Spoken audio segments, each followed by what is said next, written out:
ساری دنیا میں جتنے بھی ہیڈ آف اسٹیٹ بیٹھے ہوئے ہیں یہ اصل میں غلامی ان کی کر رہے ہیں، کیونکہ ان کی مرضی کے بغیر آ نہیں سکتے. جب ان کی مرضی سے آتے ہیں تو پھر ان کی مرضی کا کام کرتے ہیں. ہمیں انہوں نے یہ دو لفظوں میں الجھایا ہوا ہے، ہم الجھے بھی ہوئے ہیں.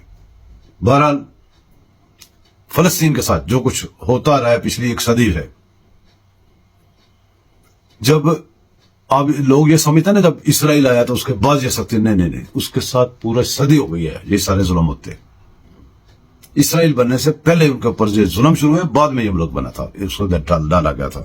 بہرحال جتنے بھی رائٹس اور جتنے بھی یہ جمہوریت، یہ ٹوپی ڈرامے ہیں، یہ مجھے لگتا ہے کہ اب ایک عالمی جنگ مانگ رہے ہیں.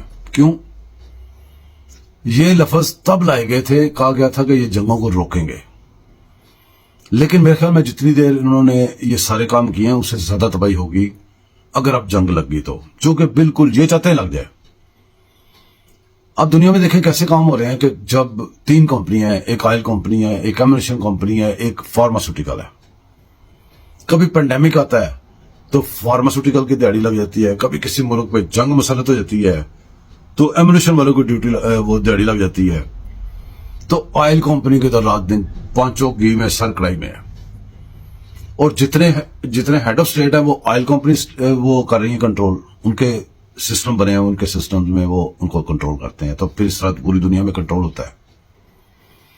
تو فارماسیوٹیکل اور ایمونیشن جو ان کے وہ پارٹنر ہیں، وہ مدر کمپنی سسٹر کمپنی کہہ لیں، سسٹر کمپنی سوری، یہ ٹوٹل سسٹر کمپنیز اور مدر کمپنی مل کے تو پوری دنیا پہ اس وقت حکومت کر رہی ہے. کسی پہ کوئی لینگویج بولنے والا بیٹھا ہے، کسی پہ کوئی لینگویج کسی کنٹری پہ بیٹھا ہے، لیکن حکومت ان کی ہے، مرضی ان کی چل رہی ہے.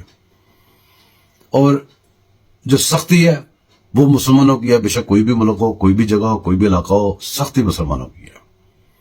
تو یہ جنگ تقریباً میرے خیال میں اگر مسلمان جیسے حضرت امام حسین کا ایک بڑا مشہور فکرہ ہے کہ جتنی دیر سے مسلمان اٹھو گے اتنی زیادہ قربانی دینی پڑے گی.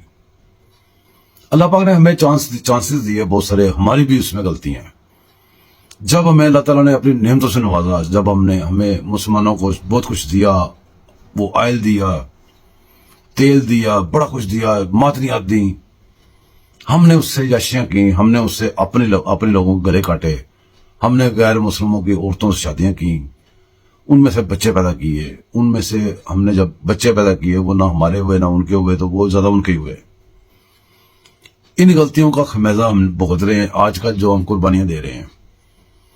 جب اللہ پاک نے اپنی مسلمان امت کو، نبی پاک کی امت کو نوازا، وہ بھٹک گئی، جس کی سزائیں آج ہم بھگت رہے ہیں. لیکن اگر آپ چاہتے ہو کہ واپسی کے لیے بہت قربانیاں دینی پڑیں گی، کیونکہ آپ بہت دیر سے سوئے ہوئے ہو.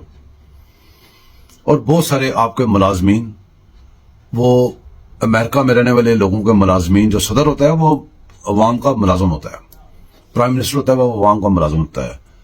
یہ جو یو کے ملازمین، باقی یورپ کے ملازمین، وہ فیصلہ کر رہے ہیں اپنے مالکان کے.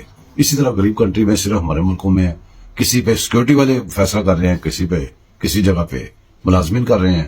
اصل مالکان جو ہے ان کو آپس میں کوئی پٹا بھی نہیں ہے، تو کچھ بھی نہیں ہے، تباہی وہ ان کی ہو رہی ہے. اسی طرح سے ایسا چلتا رہا ہے. اللہ پاک سے دعا ہے کہ ہمیں نیکی کی ہدایت دے اور ہمیں سیدھا راستہ دکھائے اور ہمیں ہر ایسی مصیبت سے بچائے اور ایسی کسی بھی طوفانی اور تباہی والی زندگی سے بچائے اور تباہیوں سے ہمیں پاک کر دے.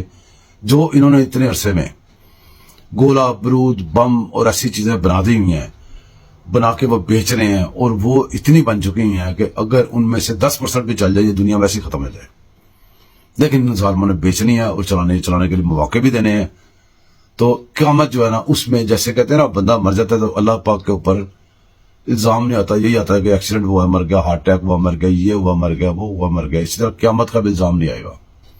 قیامت ہم نے خود بنا چکے ہیں، اپنے لیے پیک کر چکے ہیں، سامان تیار ہے. قیامت بھی ہم اپنے اوپر خود ہی لائیں گے. اللہ پاک سے دعا ہے اللہ پاک ہمیں معاف کر دے، سیدھا راستہ دکھا دے، سب کو نیکی ہدایت دے.